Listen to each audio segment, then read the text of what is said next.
So now, BBC2 Dressing Up is today's topic in Equal People. It's a man's world. We're gonna change it. A man's world. Gonna rearrange it 'cause we're equal, equal, equal, equal.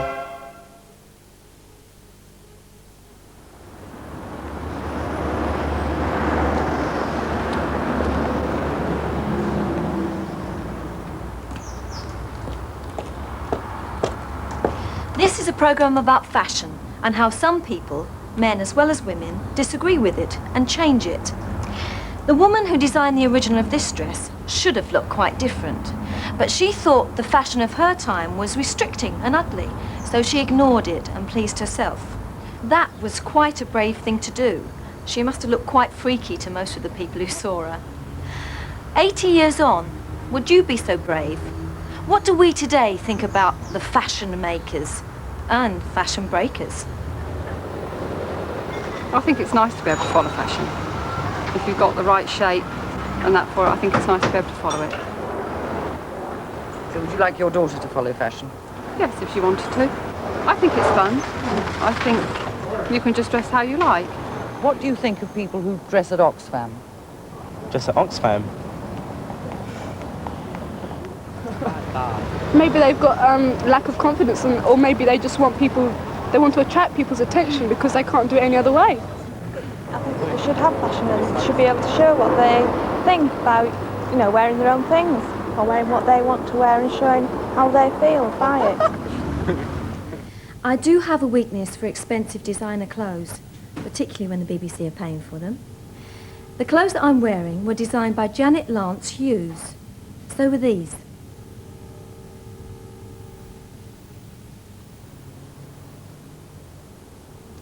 I started out and tend to maintain as the main part of my character and my work that I'm an artist. I get my ideas from all over the place. It could be from travelling. In fact, it has been a lot from travelling. I've spent quite a lot of time in India a few years ago and was very inspired by the way the clothes are wrapped, the colour, sense of colour. A lot from books. I mean, strange books, like books on German ornament, wonderful engravings that I might use in helping to develop a textile print. Very interested and very aware of paintings, landscapes, anything. My mother's garden. The sort of people that must be buying my clothes now have to be slim, quite proud of themselves, keen on the shape of themselves, and with a lot of confidence. I used to try and design for everybody. Think, oh well, bigger people, older people, everyone should have a chance at wearing the sort of clothes that I want to design. Now I've found that if I try to design across the board, my look is diffused. It's not strong enough to try and take everybody into my bracket, so to speak. Nobody is forcing fashion on anybody else. For example, people can choose another designer's clothes instead of mine, or they can choose no designer's clothes, or they can shop in Oxfam, make their own look. We've got some people here who take a lot of trouble over their clothes.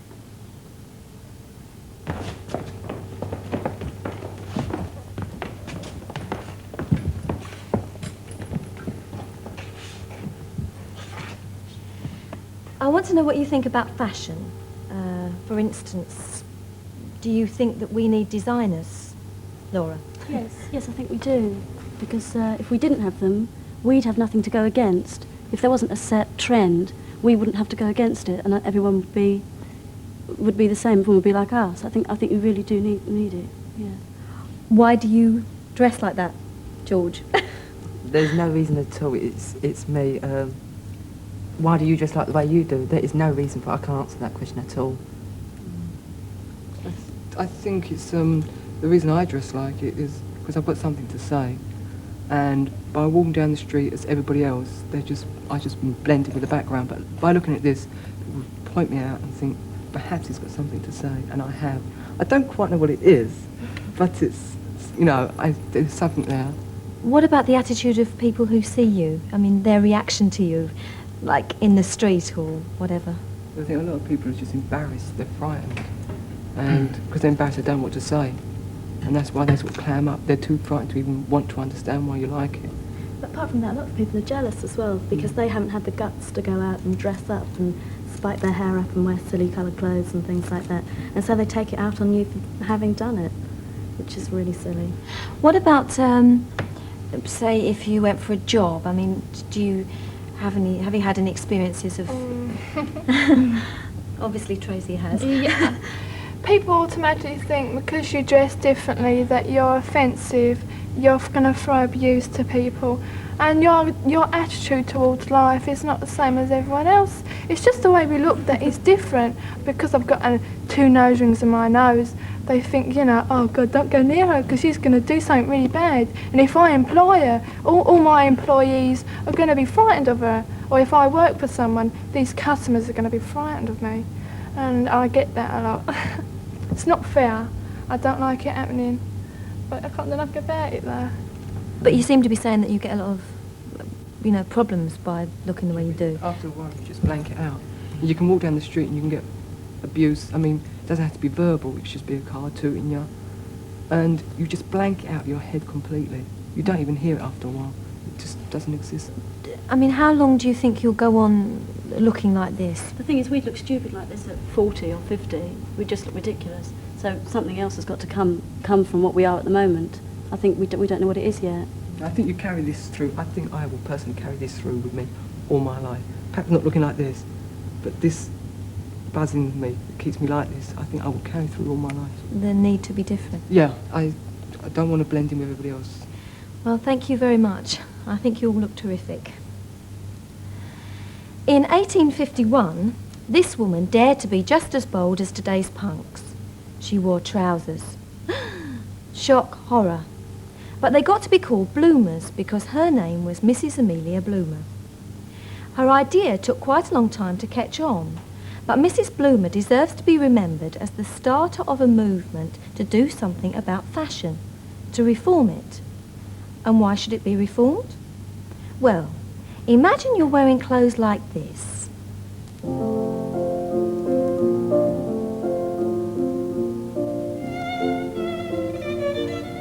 Or this.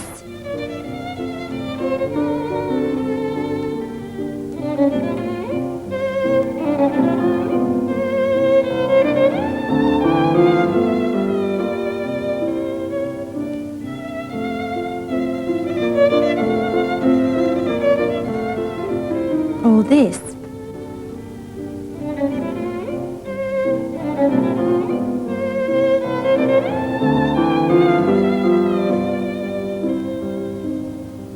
And imagine you're interested in things like riding.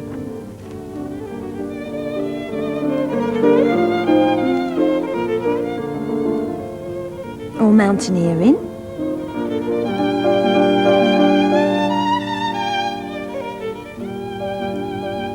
Or cycling.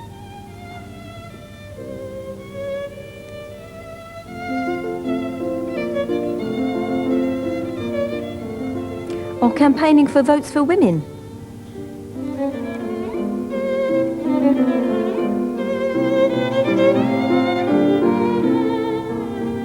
How constricted and confined you'd be. You might even have a conscience about the awful working conditions of the people who made your clothes. Any of these things could make you think that you wanted to reform fashion, to wear different kinds of clothes. But where would you start? Here.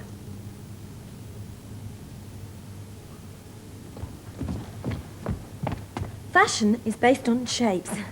Victorian shapes were very, very uncomfortable.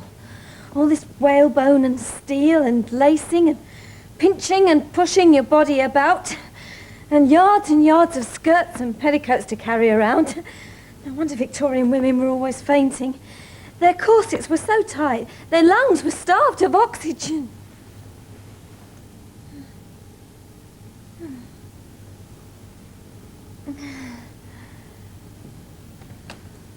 Just look at this squashed up rib cage. Not much room for your lungs to expand in there. No wonder the woman on the left looks jealous. Why should fashion make me suffer? The Venus de Milo was held up as the ideal of female beauty, but Victorian shape makers seem to have forgotten what waists and hips really looked like. Unless women had ideas of their own about comfort and clothes, and the courage to ignore fashion, they were condemned to forcing their bodies into shapes which had very little to do with reality.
What a difference there was between fashionable shapes and normal shapes.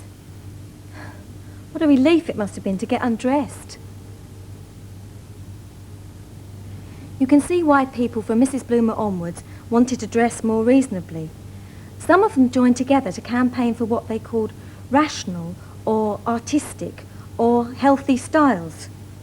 Whatever they called their look, their ideals were the same. To stop damaging their bodies, to look attractive and to feel freer. But they got a lot of stick, just as punks do today. It isn't always enjoyable being a rebel or a reformer. I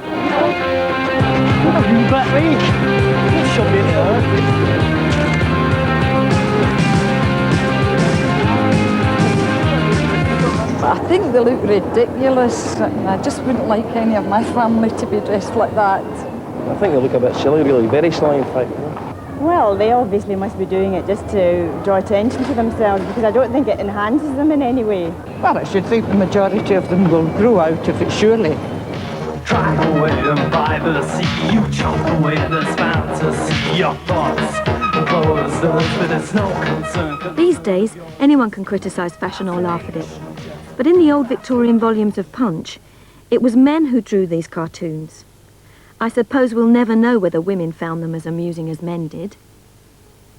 The ladies' magazines say the circumference of the crinoline should be 36 feet. Dear me, I'm only 32. I must inflate a little. Oh, Mummy, have you been vaccinated on both arms? Is this the way to wear 'em, please? Yes, miss. You seem to me to have got 'em on all right. Don't you bicycle? No. It develops the calves of the legs so. Makes them stick out, you know. So coarse. Positive deformity. The new woman had ideas about votes and education and equal pay. This, said the jokers, took away their femininity. You're not leaving us, Jack? Tea will be here directly. Oh, I'm going for a cup of tea in the servants' hall. I can't get on without female society, you know. It is customary for men, I will not say gentlemen, to remove their hats on entering a church. Huh. The cruelest joke about women who had ideas of their own, about clothes or anything else, was to make them old, ugly and miserable. Even the few pretty ones had to be taken down a peg. Excuse me, but do you believe in the equality of the sexes, Miss Wilhelmina? Most certainly I do, Mr. Jones. In that case, of course, I needn't give you up my chair. Obviously, change makes a lot of people so uncomfortable, all they can do is laugh about it. But occasionally reformers become popular and then everybody wants to copy them. Look how tennis players have influenced fashion. In late Victorian times, tennis was a highly respectable game for women.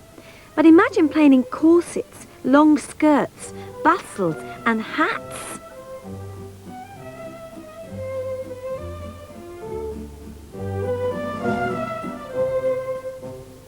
Lottie Dodd was Wimbledon ladies champion in 1887. She was very young, so her little hat and short skirt were forgivable. She liked other sports too, so her ideas were sensible, but they weren't accepted straight away. In the 1890s, skirts were still full length and the corsets very firm.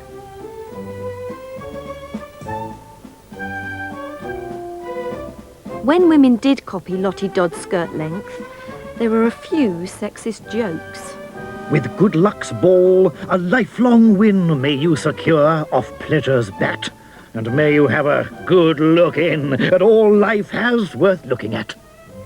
But Suzanne Lenglen carried fashion absolutely with her.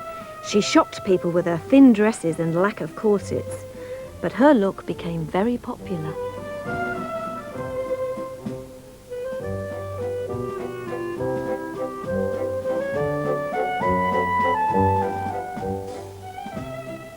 The next reform in the 1920s was shorts. Again, everyone copied the famous players and wore shorts on and off the tennis court. In the 1960s, gorgeous Gussie Moran set the fashion with her frilly knickers, very different from today's tennis clothes. Martina Navratilova probably wouldn't be seen dead in frilly knickers, but she does wear a lot of colourful clothes, which is the latest tennis fashion. And now here's a woman who, it's said, never wore a corset in her life. And for someone born in 1864, that's amazing. Her name was Jessie Newbury. We started the programme with her. She never wore fashionable clothes. She always dressed to be free, comfortable, and look nice in her own eyes. Jessie Newbury was a Scot. She had as good an education as a boy would have done, and a full art training, and she founded and ran the embroidery department of the Glasgow School of Art. This is one of Jessie Newbury's pupils in a dress she designed. It is beautiful, comfortable, and not at all fashionable. She obviously agreed with her teacher's ideas.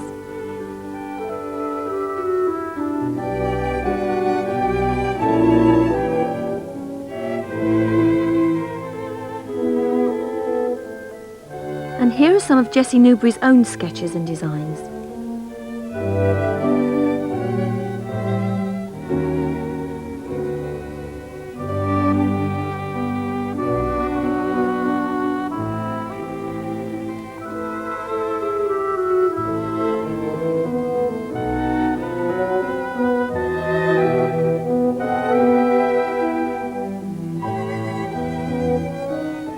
I've worn some of her clothes, and I think they're still exciting and modern, even 80 years after she made them.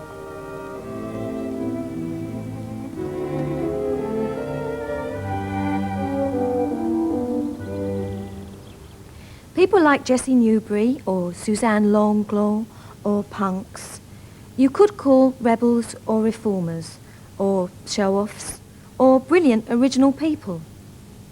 What do you think about them? Are you a fashion reformer?